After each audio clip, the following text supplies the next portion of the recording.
Because I remember you give it's a very moving and a very affecting and contagious account of why it was that you decided to move to America, and so many of the attributes of America which affected you, which led to your move, almost the ones I'm talking about now as perhaps disappearing. Let's talk a little tiny bit about, I think we're back to 1981, aren't we? And Mrs. Thatcher and all the various little elements which led you to decide that America was where you wanted to be.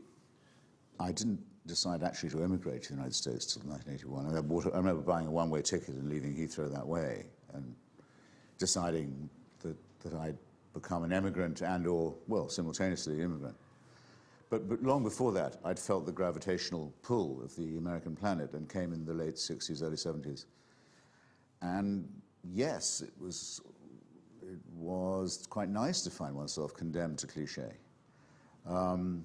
It really was a land of opportunity. People really would not just invite you on short acquaintance to come and meet their family or stay in their place in upstate or by the shore, but they'd mean it. If you went to a bar, you didn't have to buy matches, a particularly mean feature of pub life in Britain. You want matches? Yeah, it'd be 5p or something. No, we haven't got any ice. Here, you have to ask them not to put so much ice in. And they wouldn't pour drinks through some wretched little optic. The barman would do his pouring for you. Whole different attitude. And so much of it, and so much room, and so much humor. Yeah, everyone's said it in their different way. I said it in mine. But these are, I mean, the ice in the drinks. I mean, of course, the skyline of Manhattan. I'm just quoting from your book. And the music as well. The music was important. Certainly. In particular, for some reason, music about air travel. Get me a ticket for an airplane. I was very gashed to see the singer of that died in Nashville the other day. That meant a lot to me when I was a kid, as did, of course, leaving on a jet plane that everyone remembers, usually at the end of some not particularly well-judged relationship. But very important was the idea in America you could just go to the airport, get on a plane. I mean, in England, the idea of making a plane journey in those days was an undertaking, a privilege, and so forth. People flew. Freedom to fly.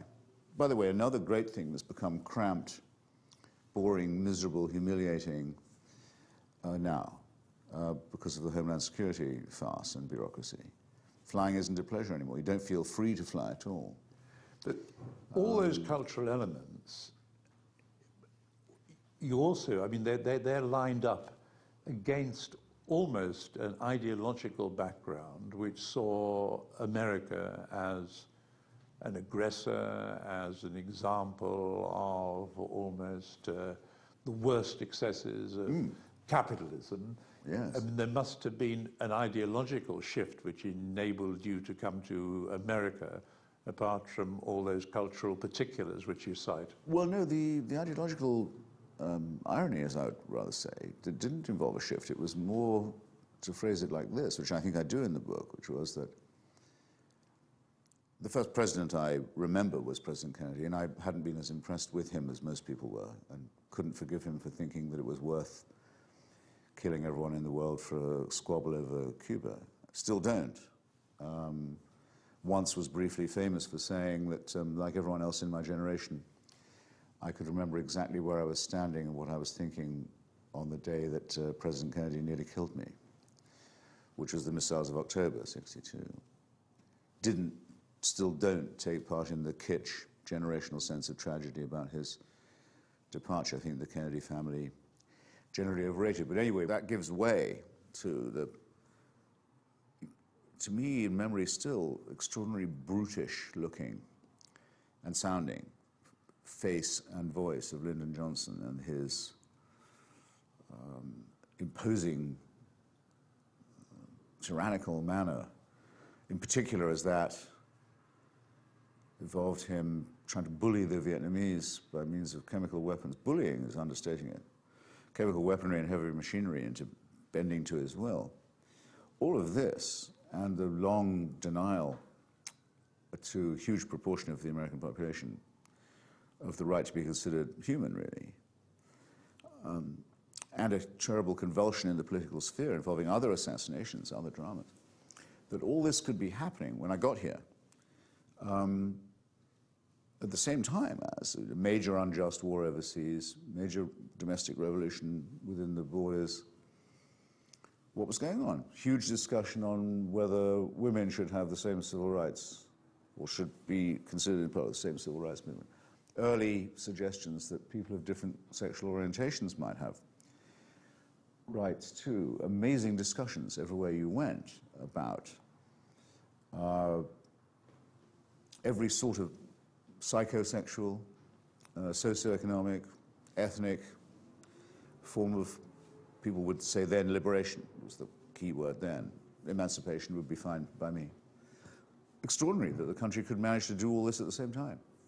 It was. And publish it all, and put it all in amazing movies like Easy Rider, or Bonnie and Clyde, and in imperishable rock moments and the songs of Bob Dylan. I thought, no, I could live here. I mean, my God, this is very serious. And also you had literary exemplars, didn't you? I mean, yes.